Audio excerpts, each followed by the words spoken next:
look at Halloweeny games continues with Oxenfree. Unlike Devil Daggers, this one is definitely intentionally spooky, but PG-13 spooky. It's more The Sixth Sense than it is The Conjuring, but that makes sense given that the game is sort of a campfire-side ghost story meets young adult novel. The handprints are a macabre touch. Do you know who did that? Please tell me it's like a known thing teenagers here do or something. I really have no idea. Well, you really couldn't just say your friends do this for my own peace of mind? Let's step back.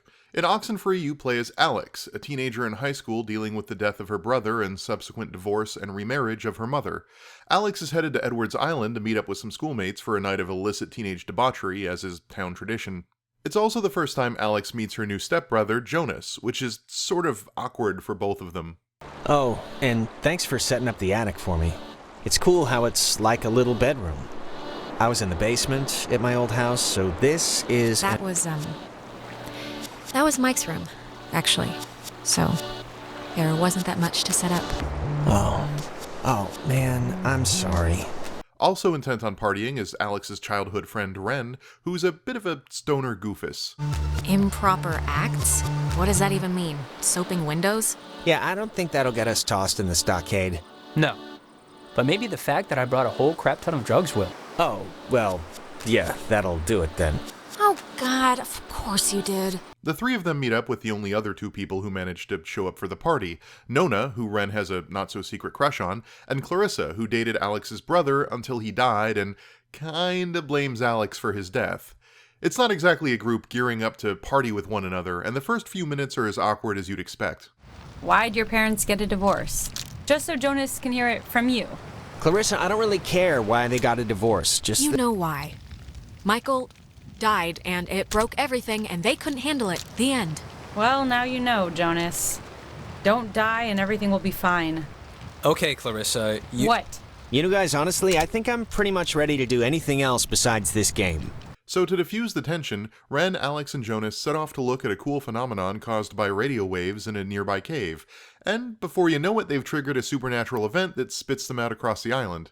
From there, you have to find your friends, solve the mystery of the island, and get out before it's too late, if it can never not be too late. Mechanically, the game is basically an adventure game, but despite the side-on camera and island setting, it's closer to a Telltale adventure game than a Monkey Island. The emphasis isn't really on solving puzzles, pretty much all of them are solved by tuning a radio to the right series of frequencies. Instead, the game pushes dialogue choices and getting to know your friends as the core mechanic. This thing's so weird looking. Apparently it's 400 years old. There's a cafe in town named after it. And next on the tour of Edwards Island, an old bush. Yeah, no, you're right. Who cares? History, am I right? I'm not making fun, it's just... it's a tree. And I'm of two minds about how this turned out. On one hand, the dialogue and characterizations needed to be really strong if they were going to prop up most of the game, and for the most part they are, even if Oxenfree does write high schoolers like they've got college-aged levels of snark. The first thing it says is, beware of overload. Do not attempt restart without supervision. So I don't know. Terrific. You'll be my supervisor. Supervisor Jonas. It kind of feels like an island full of Daria Morgendorfers, Jane Lanes, and Tom Sloans. A lot of disaffected sarcasm and near monotone. Not that I'm complaining, I love that stuff. It's practically my entire shtick. It just doesn't give the characters a lot of range, and it feels like it ages them up a bit more than the plot otherwise suggests. But the performances are fine, and there's enough drama between each of the characters to keep things compelling no matter who you're with. Above all, the writing tries to get every branch of dialogue to feel like a natural conversation. Telling people off, cracking wise, or asking pointed questions don't feel expressive or role-play-y, like they're not there for you to control the narrative, but they always feel appropriate in the context at hand and are occasionally emotionally satisfying to select. I know you said Ren is like harmless or whatever, but I'm over giving him passes. And you should be too. I don't need a pass from you. Alex is my best friend. Yeah. Guys, stop it. Stop. The collective neuroses call a truce, okay? Yes, please. So the writing itself is good. It's all pretty standard young adult teenage angst finding yourself among your friends fare, but for that genre, it's perfectly fine. The interface itself, however, has problems. First, like in Telltale games, giving no response at all is usually an option. Not always, but usually. But the speech bubbles for determining what to say start fading almost as soon as the other character finishes speaking, which means if you want to wait and hear everything they have to say, you have less than a second to click your answer. And that's not the worst problem to have, because you can click your answer whenever you want and the response is queued up, except sometimes it isn't. Sometimes in some dialogues, it's written such that Alex ends up interrupting her friends immediately as soon as you make the choice. You used to come here a lot as a kid, right? To the island. I mean that's what...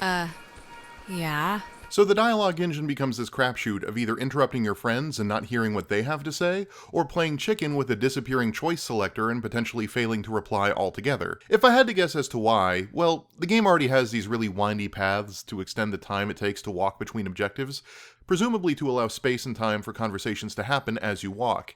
And even then, some of them can run a bit long and you end up hanging out at the portal to the next area to finish up your chats. So I'd wager a guess that the dialogue system was designed to help by keeping things snappy and moving along. You either immediately start talking, queue up a response for as soon as the other person is done talking, or stay silent and let the other characters almost immediately bring up the next topic on their own. And to that end, it works. Pretty much no matter what you choose to do, conversations continue forward at a semi-natural sounding pace, without those long, video gamey silences or forced dialogue options. It's not a great system for the reasons I described, and I did find it pretty regularly frustrating, but considering what appears to be their actual design goals, it is basically working as intended. The pace of dialogue is never interrupted. And because of its focus on dialogue and characters, Oxenfree is one of those games where perceivable consequence is a bit tricky. Yeah, at the risk of sloganeering, I'm bringing this thing back up. Your actions can determine the fate of Alex and each of her friends, but the developers don't want it to feel like you just need to say the magic word at the magic time to hook a couple up or make enemies with somebody, even if ultimately, because of the way computers work, it is exactly that. But you also don't want players to not know how they impacted people, which of the dozens of dialogues changed the ending, and which were just character building segments. If those dialogue options are called out too formally, it feels fake, and if those dialogue options are too hidden and buried in regular conversations, players don't feel like they really matter or that the ending was capricious and random. So Night School Studio have come up with something of a novel solution to this problem. As you play the game, you'll get ghostly visions of an Alex from another timeline, which is actually another player. They'll make a suggestion about what you should say to certain characters at certain times, but you won't know the effect of their recommendation or whether it was made in good faith, just that it's an important choice coming up and they have some suggestions on how to handle it. That way you have some vague foreknowledge of important conversation options, but they can happen in line with other dialogue options like they're not a big deal. This makes the player aware of their systemic impact and importance without making the choice itself be this big, artificial, do you go left or do you go right thing. Then at the end of your game, you get to broadcast to other players your recommendations for what action to take during those key moments of the game. Not every character's story options are presented like this, and there's still a few that are kind of pseudo-hidden, but it's an interesting way to highlight important dialogue options while making them still feel like natural conversation and not a systems-driven branching path marking choice. Now, if you're particularly cynical, you could just go look up how to get any ending you wanted online right now, but I'd highly recommend you not do that. A big part of the fun, especially through a blind first playthrough of the game, is to see how your natural, non-metagamed reactions ultimately impact everyone's story. I think I'm gonna really, commit to Clarissa. That sounds dumb, like I'm pinning her or something, but you know what I mean. Wow. Big man on campus. I don't know why I said that. Big step. That's what I mean. Big step. As for the spooky stuff, well, like I said, it's not pee your pants terrifying, but it's not designed to be.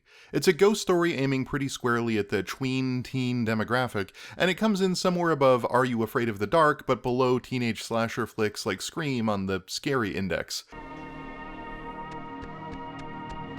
Ah, there you are.